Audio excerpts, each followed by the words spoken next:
Guys, listening is the last portion in the TTE test format. So in this video, we will be talking about the listening in detail. Listening furthermore په اته parts کې divide شوی دی. نو موږ په دې کې اولنی 4 parts چې دي هغه په ډیټیل سره بیانو. په کوم کې چې یو زموږ سره د سمرایز سپوکن ټیکست، دویم زموږ سره د ملټیپل چوایس ملټیپل انسر، په دریم نمبر زموږ سره د fill in the blanks او په څلورم نمبر زموږ سره د highlight correct summary. نو که تاسو هم دا ټاپکس ګورئ نو د ویډیو کې موږ سره تر اخره پورې اوسئ. ناظرین په دې کې د ټول اولنې زموږ سره د سمرایز سپوکن ټیکست. نو په دې کې به موږ ته د 60 نواله د 90 سیکنډز پورې یو آډیو پلی شي چې کله موږ دغه آډیو واورو نو موږ له په کاري چې دغه آډیو سمري په 50 نواله د 70 ورډز پورې ولیکو. ناظرین په دې کې FTE زمونږه listening او writing skill اساس کوي. اوس راځو چې how to answer this question. نو تاسو ته څنګه چې ما وی دي کې موږ ته یو آډیو پلی شي. listen to the audio carefully. چې کله آډیو کمپلیټ شي نو write a summary from 50 to 70 word. دې کې دا خبره یاد ساتئ چې زمونږه کم سمری وي هغه د 50 words نه کم نه وي او د 70 نه سیوا نه وي کنه زمونږه مارکس بیا افیکټ کېدای شي. اوس راځو چې دا کوېسچن څنګه سکور کیږي. نو ناظرین په دې کې د ټول نه اولنې د کانټینټ PTE به ګوري چې آیا زمونږه سمری کې د دې آډیو کم مین آیډیا شته که نشته. دا به ګوري چې آیا مونږه د دې سمری کم مین پوینټس چې دي هغه مونږه په صحیح طریقې سره سمرایز کړو که نه کړو. بل زمونږ سره PTE چې کم ګوري هغه ګوري فارم اف د سمری. PTE به ګوري چې آیا زمونږه ورډ د 50 نواله د 70 ورډز په منځ کې دي که نه کم دي کوز دي. بل به زمونږه PTE ګوري ګرامر، ووکیبلري،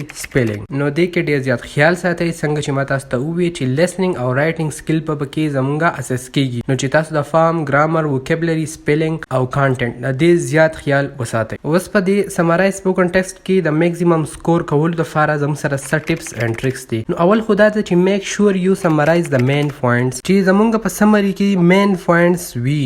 مونږه اخوا دی خو خبرې نه وی کړي. مونږه د آډیو په میننګ ځان فویا کړی وي او هغه په خپل ورډ کې سمرایز کړی وي. دویم کم ټیپس چې د میکسیمم سکور غستلو لپاره نو هغه دا دی چې ریممبر ټو چیک ګرامر، فیلینګ، سبجیکټ، ورب اګریمنٹ، پنکچویشن ایکسټرا. ناظرین څنګه چې تاسو ته پته ده چې په دې کې زمونږه رایټینګ هم اساس کیږي نو د دې خبرو پکې ډیر زیات خیال ساتئ. بل کم دریم ټیپس چې دی هغه دا دی چې تاسو کله آډیو اورئ نو د هغه وخت کې تاسو ځانه مین کی ورډز چې دی هغه نوٹ کولای هم شئ چې بیا تاسو ته په سمری کې هغه سمرایز کول آسان وي. ناظرین لیسننګ کې په دویم نمبر زموږ سره راځي بیا ملټیپل چوایس ملټیپل انسرز. افټر listening to a recording, answer a multiple choice question on the context by selecting more than one response.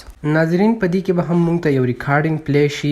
افټر listening to that recording بیا به مونږ ته یو ملټیپل چوایس کوېسچن نشي په کم کې چې به بیا مونږه مور دین ون اپشن سکو ټیک کوو. ناظرین په دې پورشن کې PTE زمونږه listening skill اساس کوي. اوس راځو چې how to answer this question. نو هغه ما تاسو ته already وی چې آډیو به پلی شي. افټر listening to that audio select those option which you think is correct. مونږ له هغه اپشن سلیکټ کول په کار دي کم چې مونږ سوچ کوو چې دا ټول نه زیات کریکټ دی. هغه یو هم کېدای شي، دوه هم کېدای شي، درې هم کېدای شي. خو یاد ساتئ اسې نه چې ټول اپشن سلیکټ کړئ نو که فرض که تاسو غلط اپشن سلیکټ کړو نو تاسو مارک افیکټ کېدای شي. اوس راځو چې how this question is scored.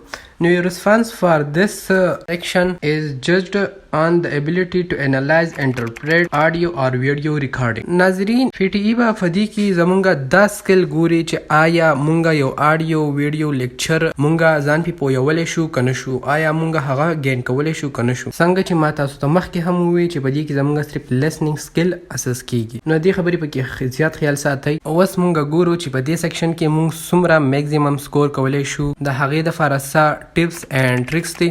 نو راځئ چې هغه وګورو. په دې کې د ټول اولنی دا دی چې ټیک نوټس. مونږ له پکار دی چې کله آډیو اورو نو چې کوم مونږه مین پوینټس دي هغه مونږه نوٹ کوو ځان سره. بل خبره دا راځي چې کله مونږه اپشن سلیکټ کوو نو سلیکټ فار د مینینګ ناٹ جسٹ فار د ورډ یو هیر. مونږ له پکار دی چې د دې کم آډیو کم مینینګ دی د هغې په روشنایي کې مونږ خپل اپشن سلیکټ کوو. داسې نه چې مونږ په دې آډیو کې یو ورډ بار بار اوریدلی وي او هغه ورډ مونږ په اپشن کې هم وینو نو مونږ وایو چې دا ټیک دی. نه دا به غلط دی. مونږ به په ورډز پسې نه ځو، مونږ به په مینینګ پسې ځو. ناظرین دا و زموږ سره ملټیپل چوایس ملټیپل انسرز. اوس مونږ راځو خپل fill in the blanks ته. نو ناظرین په دې کې به a transcript of a recording appear on the screen with several gaps. After listening to the recording, type the missing word in each gap. ناظرین په دې کې به مونږ ته یو ټیکسټ افیر شي په هغې کې به ګیپس وي. اوس په زموږ سره یو آډیو چالو شي کم چې به دا ټیکسټ ریډ کوي. نو هغې آډیو ته به مونږ غوږ کیدو او چې کم ورډز دلته په لیکلو کې پاتې شوی وي او هغه مونږه ټایپ. ناظرین په دې کې پی ټی ای زمونږه لیسنینګ او رائټینګ سکل اسس کوي. اوس راځو چې هاو ټو انسر دیس کوېسچن. نو زموږ سره به یو ټیکسټ افیر شي، په هغه کې به ګیپس وي.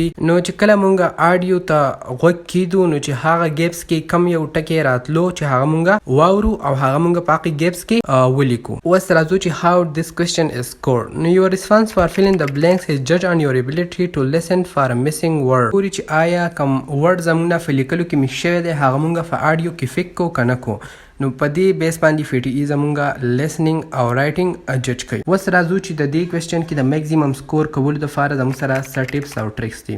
نو اولنۍ خبره خو دا ده چې د آډیو شروع کېدو نه مخکې به زموږ سره 7 سیکنډ وي په کوم کې چې به مونږ دا ټیکسټ ریډ کوو. نو میک شور چې دا ټیکسټ مونږ په صحیح طریقه سره ریډ کوو چې بیا مونږ کله آډیو اورو نو مونږ ته پکې میسنګ ورډ ډایرکټ پته لګي. بله کومه مین خبره چې ده نو کله چې مونږ آډیو اورو نو په دې دوران کې مونږ له پکار دي چې مونږ په نوټس باندې ځانه میسنګ ورډ ولیکو چې بیا کوم وروسته مونږ ته فیل کولو کې آسان وي. ناظرین اوس په 4 نمبر زموږ سره راځي هایلایټ کریکټ سمري. نو دې کوېسچن کې after listening to a reading select the paragraph that best summarize the reading. ناظرین په دې کې به مونږ ته یو آډیو یا ویډیو لیکچر فلیشي. after listening to that audio بیا به مونږ سره وي یو څو پیراګراف. نو مونږ له پکار دي چې هغه پیراګراف سلیکټ کو that best summarize the recording. ناظرین په دې کې زمونږ listening او reading skill اساس کیږي. اوس راځو چې how this question is scored. نو your response for highlight correct summary is judged on your ability to analyze and identifying the correct summary. نو ناظرین دې کې خو ما تاسو څنګه وویل دي کې به سره several summaries وي کم چې